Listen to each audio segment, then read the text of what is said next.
A millionaire banker desperately searches for his missing son when he finds him in an alley, comforted by a homeless girl who offers her only bottle of water to the thirsty child.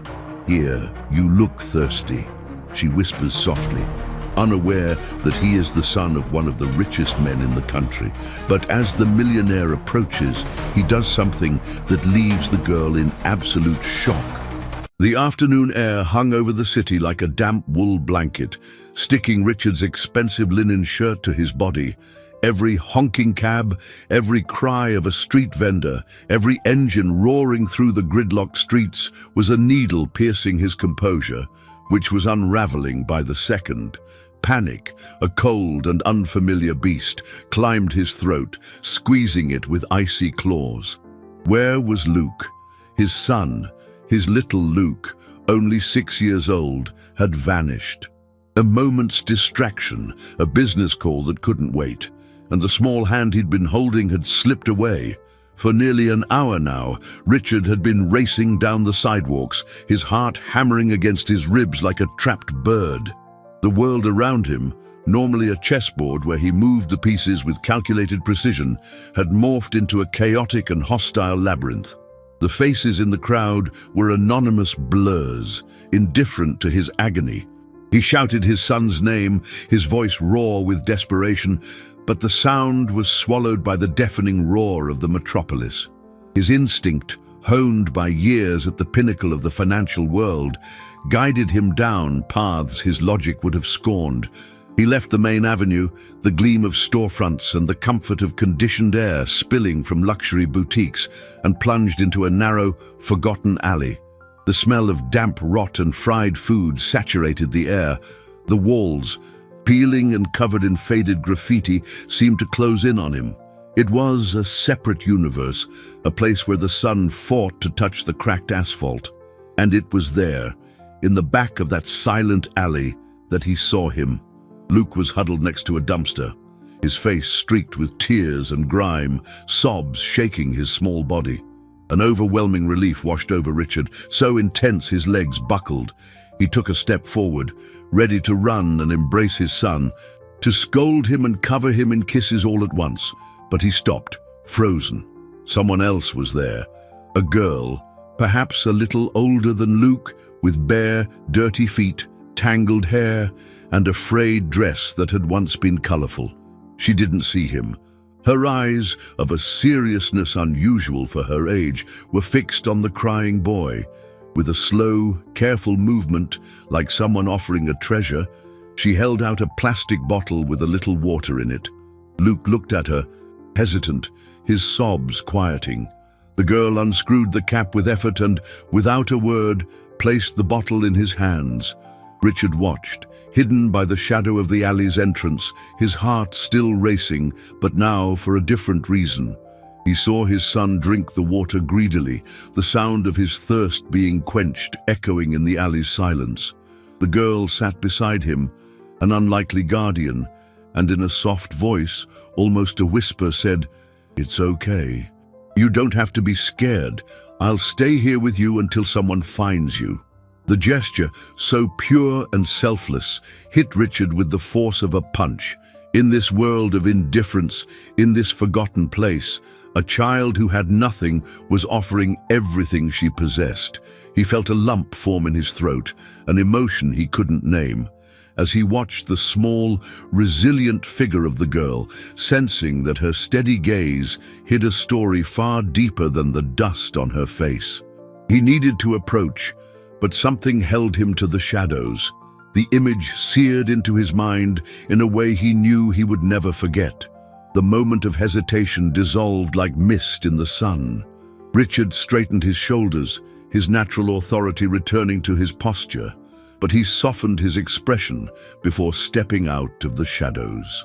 He walked slowly down the alley, his expensive Italian leather shoes making a muffled sound on the pavement. 2 pairs of eyes turned toward him. Luke, too, with a choked cry of "Daddy!" ran to him and clung to his legs, burying his face in the fine fabric of his trousers. Richard wrapped an arm around him, relief coursing through his body in a warm, trembling wave. But his eyes remained on the girl. She got to her feet, not in fear, but with a watchful calm. There was a dignity in her posture that belied her ragged clothes and bare feet. She took a step back, as if ready to vanish into the urban landscape, her mission accomplished. "Wait," Richard said, his voice softer than he'd intended. "Thank you. Thank you so much for looking after him." She just nodded, her gaze firm, unreadable. Her eyes, a deep brown, seemed to carry the weight of stories he could barely imagine. Richard knelt, getting down to Luke's level, but without taking his eyes off her. "What's your name?" he asked. The girl hesitated for a second, as if weighing the value of that information. "Lena," she answered, her voice low but clear. "Lena, I'm Richard, Luke's father." He took his wallet from his pocket, an almost automatic gesture, the solution he knew for every problem. The world ran on transactions, on rewards for services rendered. He pulled out a few crisp $100 bills, an amount that was insignificant to him, but which he knew would be a fortune to someone like her. "I want to thank you. Please, take this." He held out the money, but Lena took another step back, shaking her head. Her lips tightened into a thin line. "You don't have to," she said. He was thirsty. The simplicity of her answer disarmed him. There was no wounded pride or false modesty in her refusal. There was only a fact. The boy was thirsty, and she had water. It was that simple. For her, it wasn't a transaction. It was an act of humanity. Her refusal left him motionless, the money in his hand, feeling strangely foolish and inadequate. He put the bills away, his skin burning with an embarrassment he hadn't felt in years. He stood up, holding Luke's hand tightly. "Let's go, son." As he turned to leave, he glanced back at Lena one last time. She was already walking away, heading deeper into the alley, a small silhouette against the brick wall. She didn't look back, all the way back to the car. Luke's silence in the back seat was a stark contrast to the storm of thoughts in Richard's mind. The luxury of the car's interior, the smell of new leather, the soft hum of the air conditioning, it all felt fake, an artificial barrier against the real world he had just glimpsed in that alley. He looked at his son in the rearview mirror, now asleep, safe in his state-of-the-art car seat. The image of Lena, barefoot and resolute, superimposed itself over Luke's. They were two children, two distinct universes colliding for a brief moment. A debt had been created. He felt it in his bones. But it was a debt that money couldn't repay, and that realization disturbed him profoundly. He had to do something, but he didn't know what. The image of her gaze, firm and resigned, wouldn't leave his mind. He knew, with a disconcerting certainty, that he couldn't just forget. That encounter hadn't been an accident. It was the start of something he didn't yet understand, a piece moving on his perfectly ordered board, threatening to change the game forever. The following days were a silent torture for Richard. In his office on the top floor of the skyscraper that served as the headquarters for his financial empire, the world stretched out below him, a model of concrete and glass that he used to command with a simple phone call. But now, it all seemed distant and colorless, the numbers dancing across his monitor screens, which once sang a melody of power and success, had become a monotonous, meaningless drone. He presided over meetings with his mind miles away, lost in the image of a damp alley and a pair of brown eyes that stared back at him with a gravity he couldn't decipher. His partners noticed his distraction, attributing it to the stress of his son's near abduction, a rumor that had spread quickly through the corridors of power. They offered him condolences and advice, never imagining that the source of his unease was not the danger that had passed, but the humanity he had found. He felt like an imposter in his own world. Lena's generosity, an act so small and so immense, had exposed a crack in his armor of pragmatism. He, who measured the value of everything in figures, was confronted by a gesture whose worth was incalculable. That night, in his cold, minimalist mansion, his wife, Beatrice, watched him over the rim of her wine glass. She was a woman of sculpted beauty and sharp ambition, a business partner, as much as a wife. "You've been strange ever since the incident with Luke," she said, her voice as crisp as crystal. "You need to get over it, Richard. Weakness isn't an option in our world." He just nodded, lacking the energy to argue. How could he explain to her that it wasn't weakness that haunted him, but a strength he didn't recognize? How could he describe the dignity of a barefoot girl to a woman who measured a person's character by the brand of their shoes? He knew Beatrice wouldn't understand. To her, people like Lena were invisible, part of the dirty landscape to be avoided or, at best, ignored. The conversation died there, in a chasm of silence and misunderstanding. That night, Richard barely slept. The image of Lena refused to fade. Who was she? Where did she live? Why was she alone in that alley? The questions assailed him, demanding answers. The next morning, he made a decision. He couldn't continue in this paralysis. He picked up the phone and called Matthews, his head of security, a discreet and efficient man who solved his problems without asking questions. Matthews' voice on the other end of the line was calm and professional. "Sir," Richard hesitated for a second, feeling ridiculous. "Matthews, I need you to find someone for me. A girl. Her name is Lena." He described the encounter in the alley, her appearance, her refusal of the money. He provided the approximate location and time, every detail etched in his memory. "I want to know everything about her, where she lives, who with, what her situation is. But be discreet, extremely discreet. No one, not even my wife, can know about this." There was a pause on the other end. "Understood, sir," Matthews replied. "Consider it done." Richard hung up, feeling a mix of relief and anxiety. He had set the machine in motion. Now all he could do was wait, but the waiting was agonizing. Every passing hour heightened his apprehension. What would Matthews discover? Late that afternoon, his personal phone vibrated. It was an unknown number. He answered, his heart pounding. "Sir," it was Matthews's voice, graver than usual. "We found the girl, but there's a problem, a serious one." Richard's heart leaped. "What problem, Matthews? Is she okay?" The thought that something might have happened to Lena, perhaps as a consequence of their brief meeting, struck him with an unexpected guilt. "She's fine, sir. Physically, at least." Matthews's voice was cautious. "But her situation is complicated, extremely precarious." Richard felt the tension in his shoulders ease slightly, but the anxiety remained. "Explain." He stood up and walked to the panoramic window, watching the city lights begin to flicker below, small, cold stars in a sea of asphalt. "Her full name is Lena Santos. She's 10 years old, and she doesn't exactly live in one place.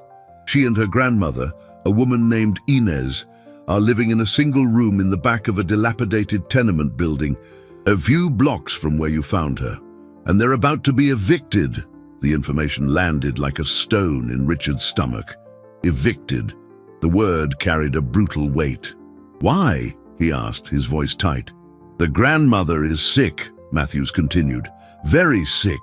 It seems to be something degenerative. She can't work anymore. She used to be a laundress. Lena is the one trying to make some money, selling candy bars at traffic lights, doing odd jobs. But it's not enough for the rent, which is already 3 months overdue."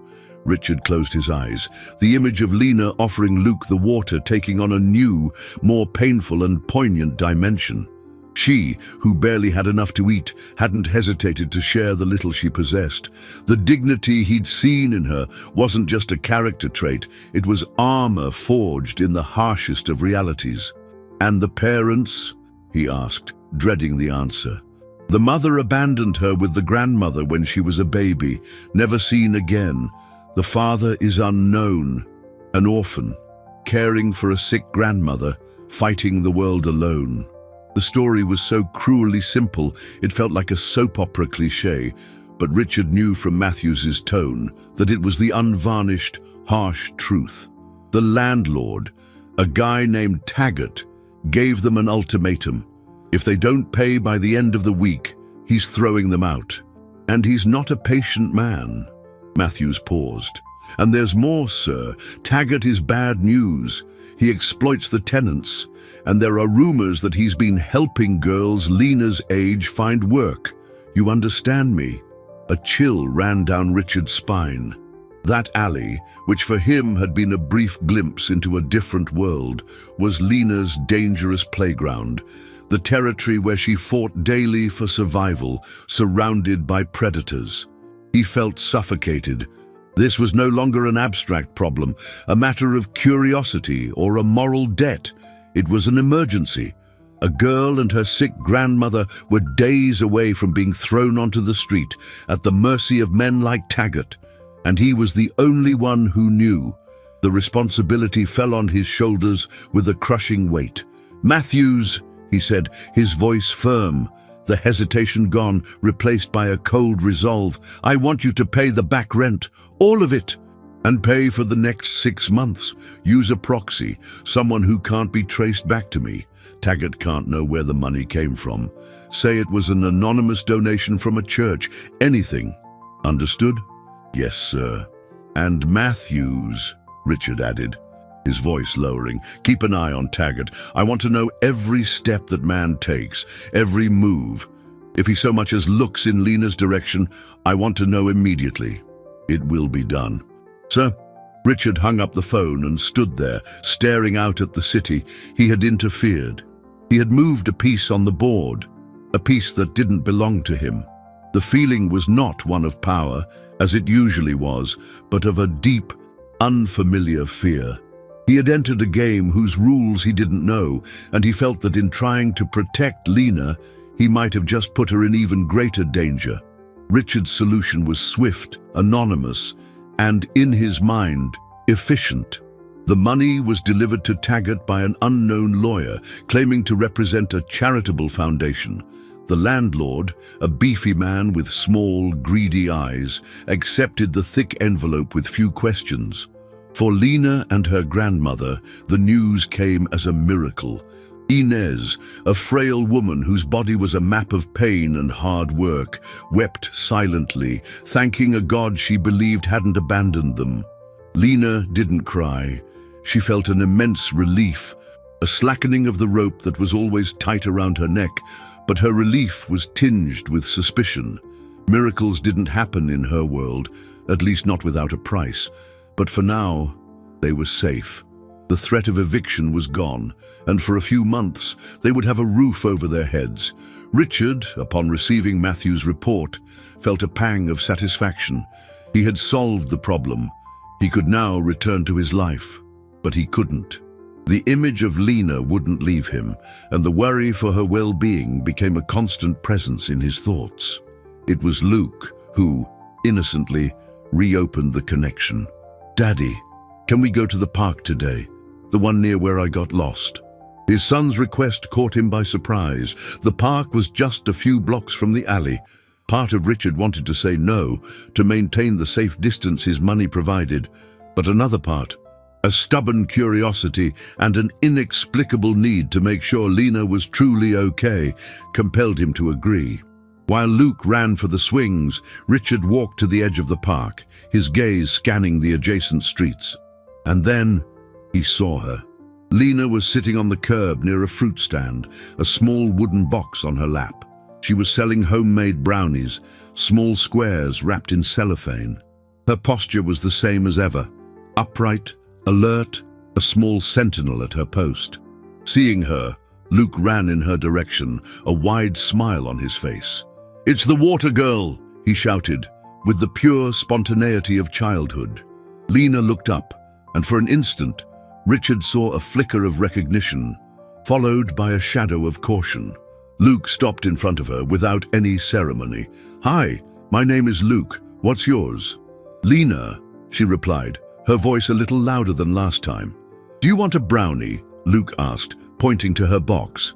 Before Richard could intervene, Luke took his own allowance money from his pocket, a few coins he treasured, and held them out to Lena.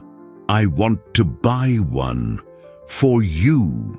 His son's gesture, an unconscious imitation of Lena's own generosity, hit Richard hard.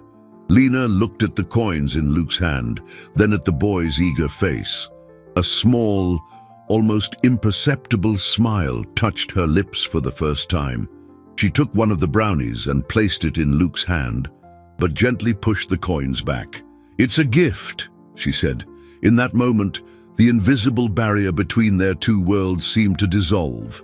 They were just two children, sharing a brownie on a sunny afternoon. Richard watched the scene, his heart tight. It was an image of pure innocence, but he knew the world around them was anything but innocent. As Luke unwrapped the brownie and shared it with Lena, sitting down next to her on the curb as if they were old friends, Richard noticed the stares, mothers strolling with their children in the park, dressed in designer workout clothes, cast disapproving glances. They whispered among themselves, discreetly pointing at the millionaire banker's son sitting next to the street kid. Prejudice was a toxic fog, invisible but palpable. He felt the social pressure begin to build, a subtle but powerful force demanding that he separate the two children, that he re-establish the natural order of things. But seeing Luke's genuine smile and the rare sparkle in Lena's eyes, he found himself paralyzed, torn between what his world expected of him and what his heart, for the first time in a long time, told him was right. The idyllic scene of the two children sharing a brownie was abruptly shattered by the arrival of a gleaming black town car. The driver opened the rear door, and out stepped Beatrice, Richard's wife. Her stiletto heels clicked on the asphalt with the precision of marching sentinels. She wore an immaculate dress, sunglasses that hid any trace of emotion, and an expression of restrained disdain. Her arrival changed the atmosphere instantly.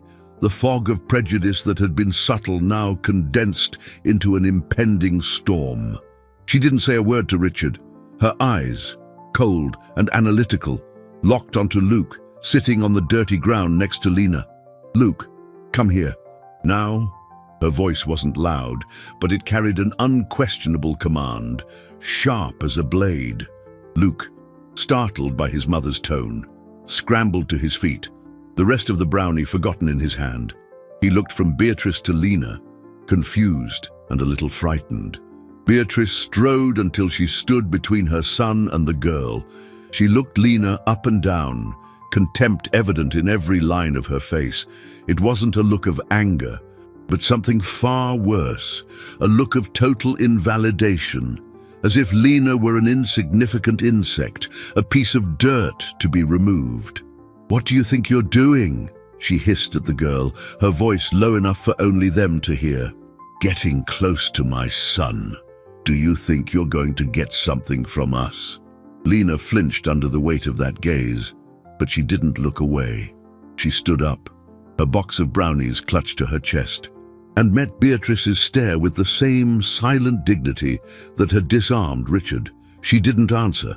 Her silence seemed to enrage Beatrice even more. "Stay away from him. You and your kind. Don't you ever come near my family again. Do you understand?" Richard stepped forward, his throat dry. "Beatrice, stop it. She didn't do anything." "Nothing." She spun on him, her fury now visible. "You call this nothing? Our son, sitting on the ground with that. What will people think? What will they say? Have you lost your mind?" She grabbed Luke's arm forcefully. "We're leaving." As she dragged a crying Luke toward the car, something terrible happened. In the small crowd of onlookers that had formed, someone with a smartphone was recording the scene. The small red light blinked discreetly. Beatrice, blinded by rage, didn't notice. Richard saw it, but it was too late. The public humiliation, the cold cruelty in her voice, the stark contrast between the wealthy woman and the poor child. It was the kind of drama social media devoured. Beatrice pushed Luke into the car and turned to Lena one last time. In a gesture of pure contempt, she took a bill from her purse and threw it on the ground at the girl's feet. "Here, so you can forget you ever saw us." The bill fluttered down and landed on the dirty sidewalk. Lena looked at the money, then at Beatrice, and then, with a devastating calm, she bent down, picked up the bill, walked to the nearest trash can and dropped it inside. She didn't say a word. The act was more eloquent than any shout. Beatrice stood aghast for a second, the color draining from her face, before getting into the car and slamming the door. The car sped off, tires screeching. Richard was left behind, standing between the dispersing crowd and the lonely girl who had just been publicly humiliated. He looked at Lena, who was now gathering her small box of brownies, her face an impenetrable mask. He wanted to say something, to apologize, to fix what his wife had broken, but the words wouldn't come. He felt complicit, stained by her cruelty. And as he watched Lena walk away, disappearing into the crowd, he had the terrible premonition that the video of that disastrous encounter would spread like wildfire, and the consequences would be far worse than he could ever imagine. The storm was just beginning. Richard's premonition came true with terrifying speed. By the next morning, the video was the top trending topic online, filmed from an angle that perfectly captured Beatrice's arrogance and Lena's quiet dignity. The 90-second clip went explosively viral. The caption was simple and devastating. Billionaire's wife humiliates street kid for sharing a brownie with her son. Social media erupted. Thousands, then millions, of people watched, commented, and shared. The image of Beatrice throwing the money on the ground and Lena dropping it in the trash became instant symbols of class struggle, of elite arrogance versus the resilience of the poor. Beatrice's name, Richard's name, and the name of his bank were dragged through the digital mud. The outrage was a tidal wave, and the family, who had always lived in an ivory tower protected by their wealth, was now at the epicenter of a hurricane of public scrutiny. Richard's phone wouldn't stop ringing. It was partners, board members, public relations advisors, all in a panic. The bank's reputation, built over decades, was being tarnished in a matter of hours. Beatrice, at first, tried to dismiss it. "It's just the envy of the poor," she said with forced nonchalance. "They'll forget and find another target soon enough." But the storm didn't pass. On the contrary, it intensified. Reporters camped outside their mansion. Groups of protesters gathered in front of the bank's headquarters with signs calling Beatrice heartless. The pressure became unbearable. It was then that, in a desperate attempt to control the narrative, Beatrice made her gravest mistake. Advised by unscrupulous lawyers, she decided to counterattack. She gave a press conference where, with rehearsed tears, she claimed that the girl, Lena, was part of a scheme. She said Lena was aggressive, that she had tried to rob her son, that she was part of a youth gang that used children to extort money from wealthy people. She painted herself as a mother protecting her child from imminent danger. To lend credibility to her story, she filed a police report against the unidentified minor, accusing her of attempted theft and harassment. The lie was so absurd, so disconnected from the reality Richard had witnessed, that it made his stomach turn. He tried to stop her, but Beatrice was blinded by panic and the need to save her own image. The consequence was immediate and brutal. Based on a report from an influential citizen, the police acted swiftly. 2 officers, accompanied by a world-weary social worker, went to the tenement. They found Lena in the small room, caring for her bedridden grandmother. Before the terrified eyes of Inez, who could barely speak, they informed Lena that she had to come with them. Lena, 10 years old, was taken to a juvenile detention center, a euphemism for an overcrowded and notorious youth facility. She stood accused of a crime she didn't commit, her word against one of the most powerful women in the city. The news of her detainment leaked to the press, but this time the narrative was split. Some saw her as the ultimate victim. Others, influenced by Beatrice's performance, saw her as a juvenile delinquent. The truth was lost in the noise. At home, the silence was deafening. Luke, who had seen his mother's interview on television, was inconsolable. "It's not true, Daddy. Mommy lied. Lena is my friend. She gave me water." His son's cries echoed through the house, each word a knife in Richard's heart. He looked at Beatrice, who was now pale, the mask of control finally cracking. She had crossed a terrible line, and in the process had not only destroyed an innocent child's life, but had also broken something fundamental within her own family. Richard realized, with terrible clarity, that the situation had spun completely out of his control. He had tried to help Lena from the shadows, with money and discretion. Now he saw that wasn't enough. The injustice was public, brutal, and it was happening because of his family. He had to act, no longer as a distant observer, but as an active participant. The game had changed drastically. It was no longer about protecting his reputation or his comfort. It was about saving a child, and perhaps, in the process, saving what was left of his own soul. The image of Lena being led away by police haunted Richard. It was no longer a matter of distant conscience. It was an open wound, pulsing at the center of his life. Luke's insistence was salt in that wound. The boy refused to accept his mother's narrative, defending Lena with the fierce, unshakable loyalty that only children possess. "You have to do something, Daddy. Get Lena out of there. Tell everyone that Mommy lied." His son's plea was an echo of his own conscience. He could no longer hide behind proxies and anonymous donations. The battle was now public, and he had to choose a side. His choice put him on a direct collision course with Beatrice. The tension between them became a cold war waged in the silent halls of their mansion. Conversations were monosyllabic, gazes heavy with unspoken accusations. "You are going to ruin this family," Beatrice hissed at him one night, her voice trembling with rage and fear. "Over some little gutter snipe. You are choosing her over me, your wife." "This isn't about choosing, Beatrice. It's about doing what's right," he replied, his voice tired but firm.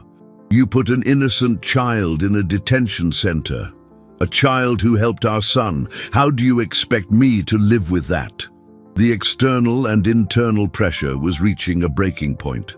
The scandal was beginning to tangibly affect his business. Key investors were expressing their concern over the bank's image. The board of directors scheduled an emergency meeting. Richard knew his once unshakable position was at risk, but for the first time, the fear of losing his empire was less than the fear of losing his humanity. He hired the best lawyer in the city, a man named Arthur Adler, known for his integrity and for taking on lost causes. He gave him a single instruction: "Get that girl out of there, whatever it takes." Adler began to work, but he ran into a bureaucratic and corrupt system. The influence of Beatrice and her lawyers ran deep. Witnesses were intimidated. Reports were misplaced. The fight would be harder than Richard had imagined. While the legal battle dragged on, Richard did something he never thought he would do. He went to visit Inez. He found the old woman in her damp room, more frail and shrunken than ever. Lena's absence had stolen the last spark of life from her. He sat by her bed, feeling like a clumsy giant in the tiny space. He didn't know what to say. An apology felt like an insult. He simply took the old woman's trembling, bony hand. "I'm so sorry," he whispered, the words sounding inadequate. "I'm going to bring her back. I promise." Inez looked at him with clouded eyes, where a single tear formed and traced a path down her wrinkled cheek. She squeezed his hand with surprising strength. "She's a good girl," she murmured, her voice a faint thread. "She has a good heart. Don't let her be lost in that place." That plea from that dying woman sealed Richard's commitment. The promise was no longer just to himself or his son. It was to this grandmother who was losing the only thing she had left in the world. He left the tenement feeling the weight of the world on his shoulders. Helping Lena was no longer just about correcting an injustice. It was about preserving goodness in a world that seemed determined to crush it. His relationship with Beatrice deteriorated daily. She accused him of betrayal, of sabotaging her efforts to defend herself. "You're destroying everything we built," she screamed during a particularly ugly fight. "No," he replied, with a calm that frightened her. "You already did that when you decided to lie." The chasm between them was now unbridgeable, and Richard knew that to fulfill his promise to Inez, he would have to sacrifice the marriage he had once believed was the foundation of his life. The decision was made. He would see this through, no matter what he lost along the way. Luke's insistence and the promise made to Inez became Richard's true north. The turning point came when Arthur Adler, after days of frustrating investigation, found a break. The person who had filmed the original video. She was a young university student who, terrified by the fallout, had remained anonymous. Adler convinced her to testify, guaranteeing her protection. More importantly, she had a longer, unedited version of the video, which showed what happened before and after the viral clip. The full video was irrefutable proof of Lena's innocence. It showed Luke approaching her first, the friendly sharing of the brownie, Beatrice's aggressive arrival, and crucially, it showed Lena trying to walk away peacefully before being verbally assaulted. There was no harassment, no attempted theft. There was only a frightened child trying to defend herself from the fury of a powerful adult. With this new evidence in hand, the pressure on the justice system and on Beatrice became overwhelming. The castle of lies she had built began to crumble. Public opinion, which had been divided, turned crushingly against her. The hashtag Justice for Lena dominated social media, pressured by the scandal that now threatened not only his wife's reputation, but also her freedom. For filing a false police report, Richard confronted her. "You're going to drop the charges, Beatrice." Now, he found her in her walk-in closet, a sanctuary of luxury and order that now felt like a cage. She looked at him, her face pale and her eyes red. The arrogance was gone, replaced by a fragile desperation. "If I do that, I'll be admitting guilt. I'll be humiliated." "You're going to be humiliated either way," Richard said, not cruelly, but stating a fact. "But if you drop the charges, maybe you can start to repair the damage you've done, at least for Luke. He needs to see his mother do the right thing, for once." The mention of their son hit its mark. Beatrice finally broke. The charges were dropped. Lena was released from the juvenile detention center after 2 long, terrifying weeks. Richard was there to pick her up. She walked out of the grey building, smaller and thinner than he remembered. Her face was blank, her eyes dull, as if the light inside her had been dimmed. Beatrice, in another clumsy attempt to fix things, tried the only solution she knew: money. She sent an emissary with a check for an exorbitant amount to Lena and her grandmother, a compensation for the inconvenience. The emissary returned with the check torn to pieces. Lena's message, relayed by the man, was simple. "Tell her I don't want her money. I want her to leave my grandmother and me in peace, and I want the world to know the truth." The refusal, once again, disarmed the logic of power and wealth. Lena didn't want a handout. She wanted dignity. She wanted her grandmother's safety, the assurance that they would no longer be hunted. Richard understood this deeply. His help from now on would have to be different, no longer the invisible power of money, but visible, committed action. He began to use his influence differently. Instead of solving problems with checks, he started opening doors. He put pressure on city officials, exposed the squalid conditions of Taggart's tenement, and used his contacts to find a small, clean apartment for Lena and Inez in a better neighborhood. He arranged for the best medical care available for the grandmother, and, most importantly, he was present. He visited them, brought groceries, talked with Inez, and to his surprise, he began to feel more at home in that small apartment than he did in his own mansion. But his actions did not go unnoticed. Taggart, the landlord who profited from misery, began to feel threatened. Other powerful figures, who benefited from the system Richard was now challenging, began to see him as a traitor to his class. He started receiving veiled warnings, subtle threats. The world he once dominated was now turning against him, and Richard realized that the true fight for justice came at a much higher cost than he had ever imagined. He had freed Lena from one prison, only to find himself walking into another. The years that followed were a quiet current, pulling everyone's life to new shores. The distance between Richard and Beatrice became an ocean. They lived in the same house but on different emotional continents, bound only by a fractured love for their son. Richard dedicated himself to ensuring Lena and her grandmother had the stability they had been denied. Inez's health improved with proper treatment, and though her illness was incurable, she found a comfort and peace she hadn't known in years.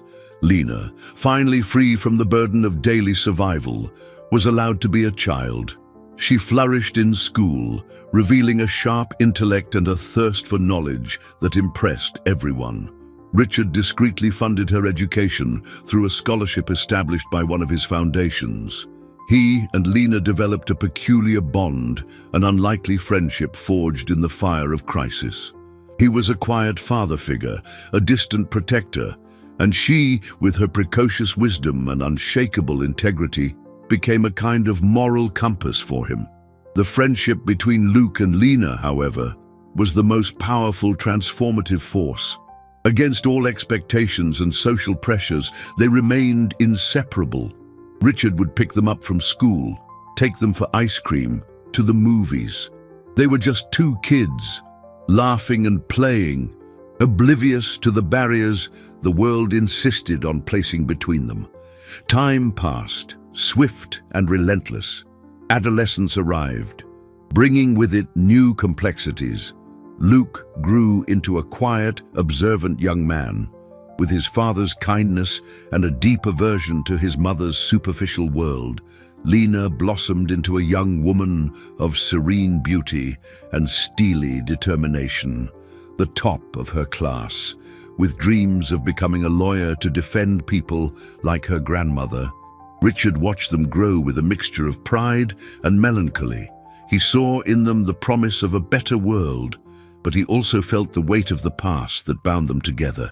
The storm seemed to have passed, life finding a new, precarious balance. But the old wounds, though scarred over, still ached beneath the surface. The reunion that would change everything happened in an unlikely place, the cold, impersonal halls of Richard's bank. Lena, now a brilliant intern at a top law school, had been assigned to a summer project in the legal department of a firm that consulted for the bank.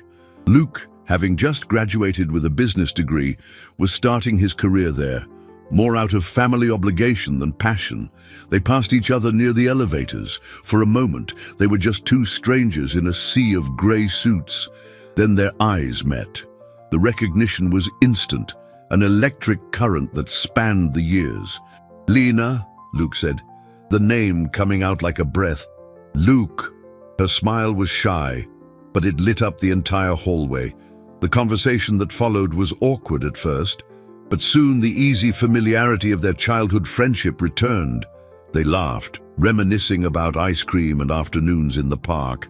There was a new depth to their interaction, an awareness of the journey they had traveled, of the battles that had been fought in their names.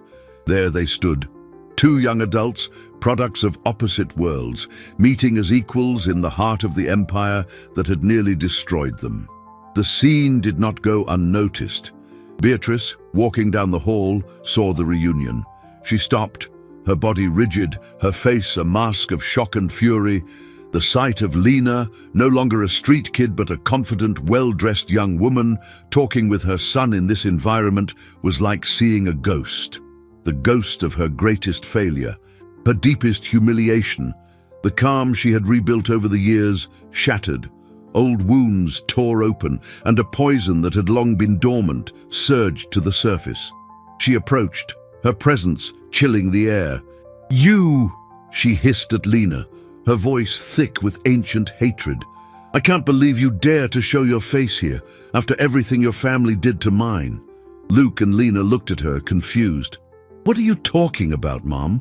Luke asked. Beatrice let out a bitter laugh. "He hasn't told you, has he?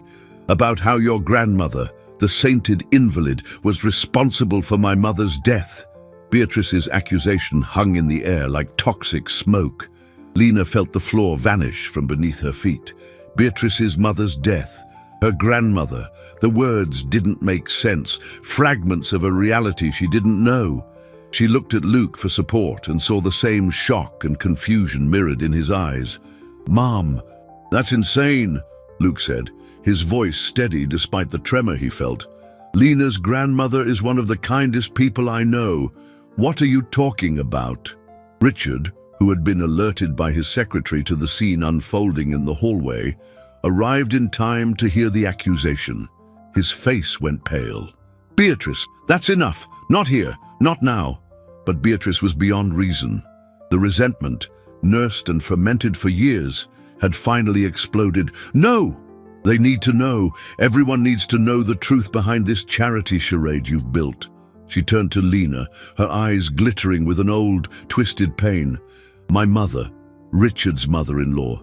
She was the original owner of that property where your grandmother lived, the tenement. My mother was a good woman, too naive. She trusted people. And your grandmother, Inez, she took advantage of that. They were friends." The word dripped with contempt. Inez was her housekeeper, and my mother helped her, gave her food, money. But your grandmother was ambitious. She wanted more. She convinced my mother to put the property in her name as a safeguard against my father, who was a difficult man. She promised she would give it back as soon as things settled down. Lena listened to the story, a rising nausea in her gut. Beatrice's narrative was so convincing, charged with such raw emotion that for a moment, doubt crept into her mind. Could her grandmother, the woman who had raised her with such love and sacrifice, be capable of such a betrayal? "My mother got sick," Beatrice continued, her voice breaking. "A fast, devastating cancer. On her deathbed, she asked Inez to sign the property back so that I, her only child, wouldn't be left with nothing. And your grandmother refused, said the house was hers by right. My mother died of a broken heart. Feeling betrayed by the only person she trusted, I was left alone with nothing until I met Richard. The story, told with the force of a Greek tragedy, left everyone in silence. It was the secret, the festering wound in Beatrice's heart that explained everything. Her prejudice, her hatred, her disproportionate reaction years ago. This wasn't just about a street kid. It was about a vendetta that spanned generations. Richard, who knew fragments of the story, but never the full, poisoned version, tried to intervene. "Beatrice, that's not the whole truth. It's my truth," she screamed. "It's the truth that robbed me of my mother and my inheritance." Lena, recovering from the initial shock, felt a surge of strength. She knew her grandmother. She knew the goodness in her heart, the honesty in her bones. "That's a lie," she said, her voice clear and firm, cutting through the tension. "My grandmother would never do that." "Of course you'd say that," Beatrice scoffed, "defending a thief like mother, like daughter, or granddaughter, in this case." The insult was the final straw for Luke. He stepped between his mother and Lena, a human shield. "That's enough, Mom, you've gone too far." The confrontation dissolved as bank security, having been alerted, arrived discreetly. Richard, his face grim, led Beatrice away, leaving Luke and Lena alone in the hallway that now felt like a battlefield. The happy reunion had turned into a nightmare. An old shadow had returned, darker and more menacing than ever, threatening to destroy not only their future, but also the sanctity of Lena's past. She had to know the truth, not Beatrice's version, but the real truth, buried under layers of pain and time. And she knew there was only one person who could tell her, her grandmother. The ride back to the small apartment she shared with her grandmother was the longest of Lena's life. Every word of Beatrice's accusation echoed in her mind, warring with decades of love and trust. She found Inez sitting by the window, knitting in the soft afternoon light. The scene was so peaceful, so normal, that the ugliness of the accusation felt even more grotesque. Lena sat at her grandmother's feet, just as she had as a child, and with a heavy heart. She told her what had happened. As Lena spoke, Inez's face transformed. Serenity gave way to a deep sorrow, an ancient pain that seemed to well up from her soul. When Lena finished, tears were streaming freely down the old woman's wrinkled face. "It is true, my child," she whispered, her voice as fragile as a dry leaf, but not the way she told it. And then, the real story came pouring out. Beatrice's mother, Clara, and Inez had indeed been the best of friends. Clara was a gentle soul, trapped in an abusive marriage to a cruel, profligate man. It was Clara who, fearing her husband would lose the house to gambling debts, had begged Inez to take the property in her name. It was an act of desperation to protect the future of her daughter, Beatrice. When Clara fell ill, Inez continued, her voice choked with emotion, she made me promise two things. First, that I would never let her husband get his hands on the house, and second, that I would look after Beatrice as if she were my own daughter. She knew the man was dangerous. After Clara's death, her husband tried to take the house from Inez. There was a legal battle, but since the house was legally in Inez's name, he lost. Furious, he poisoned young Beatrice's mind, feeding her the twisted version of the story, painting Inez as a greedy traitor. He isolated her from Inez, nurturing her grudge for years until he himself disappeared, leaving Beatrice alone with her pain and his lies. "I never stopped trying to reach her," Inez said, sobbing, but she wouldn't listen. The hatred her father planted was too strong. "I kept everything, all of Clara's letters, the legal documents, her original will where she explained everything. I saved it for the day Beatrice was ready to hear the truth." Meanwhile, at the mansion, the truth was exploding from another source. Luke, shaken and furious, broke with his mother definitively. "I can't live with this hatred anymore, Mom. I love Lena, I always have, and I'm going to be with her, no matter what you say or think." He packed a bag, leaving behind a stunned Beatrice and a heartbroken but resigned Richard. His son's departure was the final blow for Richard. He knew he had to end this cycle of pain once and for all. He went up to the attic, a place he hadn't visited in years, and opened an old trunk that had belonged to his father. Inside, he found what he was looking for, the journals of his father-in-law, Beatrice's father. He spent the night reading the yellowed pages, revealing the dark truth of a cruel and manipulative man. And then he found the letter, a letter his father-in-law had written to his own father, Luke's grandfather, years ago, confessing to manipulating his daughter to ensure she would marry a wealthy man like Richard. The letter was proof of everything. The moment of truth arrived the next day. Richard called a meeting. In his living room were Beatrice, pale and defiant, and Luke and Lena, united and apprehensive. Inez, frail but determined, sat beside her granddaughter, holding a box of old documents. "Beatrice," Richard began, his voice grave, "there are things you need to know." He started to read from the journal, from the letter.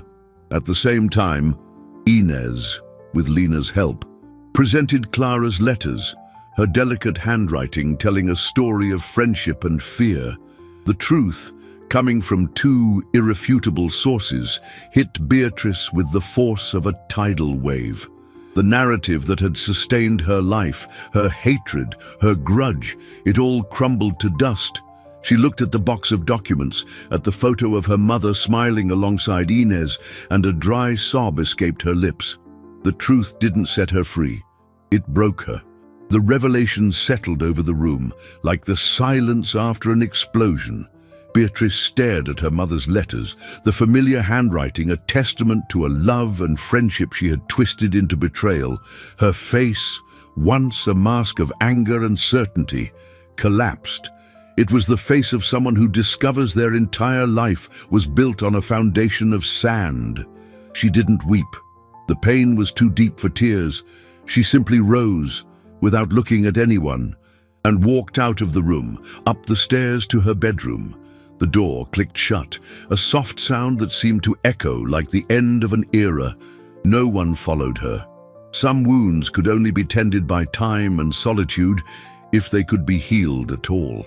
In the heavy silence that remained, Luke went to Lena and Inez. He took the old woman's hand and kissed it respectfully. "I am so sorry," he said, his voice thick with emotion. "For all the years of pain my family has caused you." Inez smiled, a tired but genuine smile. "The past is the past, my son. What matters is the future you will build together." Just then, a lawyer, the same Arthur Adler who had defended Lena years ago, entered the room. He had been summoned by Richard. He carried a briefcase and a solemn expression. "Richard, Luke, there is one more thing." He turned to Luke. "Your grandfather, Richard's father, left something for you in his will. It was a special clause, a considerable trust fund, but there was a condition." Everyone in the room held their breath. The condition was that you would only gain access to these resources when you became an independent man, capable of your own decisions. And specifically, he hesitated, glancing toward the closed bedroom door. If you completely severed the bonds of emotional and financial dependency on your mother. Your grandfather feared the influence her bitterness might have on you. He wanted you to be free to build your own life, with your own values. The shock was palpable. Luke looked at his father, who nodded slowly. Richard had known about the clause, but had never used it as a weapon. He had waited for his son to make his own decision for his own reasons. Luke's break with his mother hadn't been for money, but for principle. He had, unknowingly, fulfilled his grandfather's condition. The irony was overwhelming. Money, which had been the source of so much conflict and pain, now reappeared as a tool for liberation and a new beginning. Luke and Lena looked at each other. There was no triumph in their eyes, only a deep, quiet understanding. They had faced prejudice, injustice, and lies. They had fought not for wealth, but for dignity, truth, and love. And now, they were being given the means to turn their struggle into a legacy. The resolution of the conflicts was not an explosion of happiness, but a quiet, profound relief. Richard, free from the weight of family secrets, felt a peace he hadn't known in years. He looked at his son and the young woman he loved and saw in them not just a couple, but the start of a new cycle, one based on truth and empathy. Inez, with her best friend's honor finally restored, felt the weight of decades lift from her shoulders. She could rest peacefully, knowing her granddaughter was safe and loved. Luke and Lena, hand in hand, knew their journey together was just beginning. They didn't have all the answers, but they had each other and a solid foundation of truth on which to build their future. Justice had been served, not in a courtroom, but in hearts and in the revelation of truth. The narrative arcs were closing, not with perfect endings, but with the realistic, hopeful promise of new beginnings. The building in the heart of downtown, which for decades had stood as a symbol of the cold, calculated power of Richard's bank, began to undergo a transformation.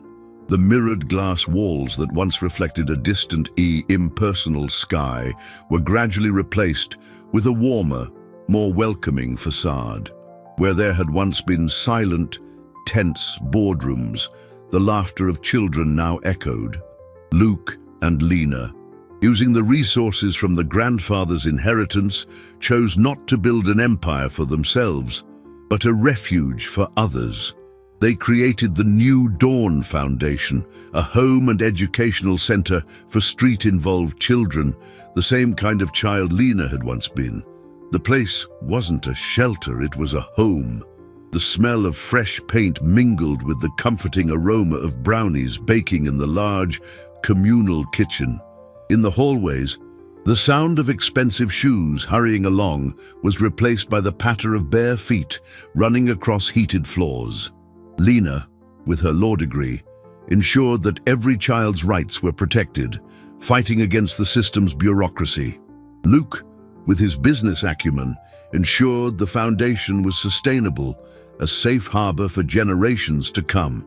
They worked side by side, their love manifesting not just in private gestures, but in the work they built together. Richard, now retired, was a constant presence at the foundation. He was no longer the millionaire banker, but simply Grandpa Rick. He spent his afternoons reading stories to the little ones, helping with homework, fixing broken toys. Amidst that chaotic, genuine joy, he found the humanity that money and power had suffocated. He rediscovered the wealth of sincere hugs, spontaneous smiles, and simple human connection. He and Inez, who had moved into a comfortable apartment near the foundation, would often sit together in the garden, watching the children play. They were two survivors from different worlds, united by a shared love for their grandchildren and the peace they had finally found. The transformation of the characters was visible and profound. Lena, the resilient girl who offered her only bottle of water, had kept her generous spirit, now amplified by the ability to help hundreds. Luke, the protected yet wealthy boy, had become a man who took risks, not for profit, but for justice and compassion. And Richard, the pragmatic banker, discovered that the greatest investment of his life wasn't in the stock market, but in the future of a child. Beatrice remained in her mansion, a lonely figure amidst the empty luxury. She never visited the foundation. She refused all attempts at reconciliation, trapped in her bitterness and the shame of a life built on a lie. She was unable to accept the transformative power of empathy and forgiveness. Her absence was a sad but realistic note in the symphony of new beginnings, a reminder that not all wounds can be healed.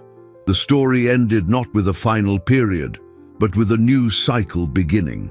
On a sunny afternoon in the foundation's courtyard, one of the younger children, who had arrived scared and mistrustful, saw a new boy crying in a corner, thirsty. Without hesitation, the child took their own cup of juice, walked over to the boy, and offered it, saying softly, "It's okay. You don't have to be scared. I'll stay here with you."